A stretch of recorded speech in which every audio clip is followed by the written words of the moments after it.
నల్గొండ జిల్లా కేంద్రంలోనే తన క్యాంపు కార్యాలయంలో వివిధ ఆరోగ్య సమస్యలతో పలు ప్రైవేట్ హాస్పిటళ్లలో చికిత్స పొందిన 23 మంది నిరుపేద ప్రజలకు ముఖ్యమంత్రి సహాయ నిధి నుండి 8,56,500 విలువగల చెక్కులను మంగళవారం తెలంగాణ శాసన మండలి చైర్మన్ గుత్తె సుఖేందర్ రెడ్డి అందజేశారు.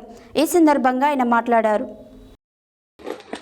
నల్గొండ జిల్లా కేంద్రంలోనే తన క్యాంపు కార్యాలయంలో వివిధ అనారోగ్య సమస్యలతో పలు ప్రైవేట్ హాస్పిటల్లో చికిత్స పొందిన 23 మంది నిరుపేద ప్రజలకు ముఖ్యమంత్రి సహాయ నిధి నుండి 8,56,500 విలువగల చెక్కులను మంగళవారం తెలంగాణ శాసన మండలి చైర్మన్ గుత్తె సుఖేందర్ రెడ్డి అందజేశారు.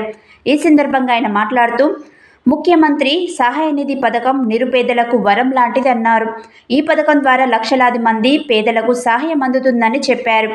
సీఎంఆర్ఎఫ్ పథకాన్ని ప్రజలు సద్వినియోగం చేసుకోవాలన్నారు. గత ప్రభుత్వ హయాంలో నిలిచిపోయిన చెక్కులను రిలీజ్ చేసి ముఖ్యమంత్రి రేవంత్ రెడ్డి పేద ప్రజలకు సహాయం చేశారన్నారు. ఈ పథకాన్ని నిర్విరాయంగా కొనసాగిస్తూ పేద ప్రజలను ఆదుకోవాలని ఆయన కోరారు. ఈ కార్యక్రమంలో మాజీ ఎంపీపీ రజిత వెంకటరెడ్డి, పాదూరి ఇంద్రసేనారెడ్డి, నాగులవంచ వెంకటేశ్వరరావు, సైదులు గౌడ్, సత్యనారాయణ, బొంత శ్రీను, యాదగిరి తదితరులు పాల్గొన్నారు.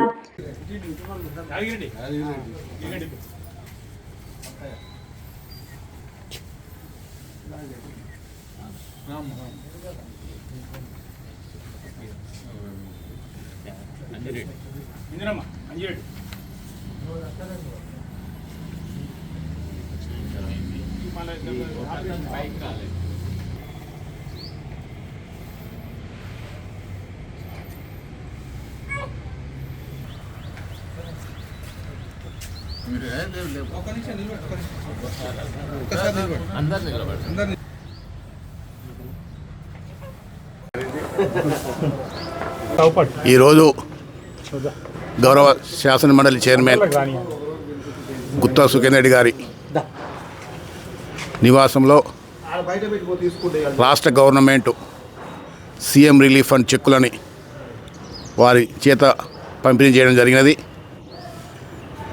రాష్ట్ర ప్రభుత్వం పేద ప్రజల కొరకు వివిధ ప్రైవేట్ హాస్పిటల్లో వైద్యం చేయించుకున్న ప్రజలు ఈరోజు దాదాపు 8 లక్షల రూపాయల చెక్కులని గౌరవ చైర్మన్ గారు పంపిణీ చేయడం జరిగినది.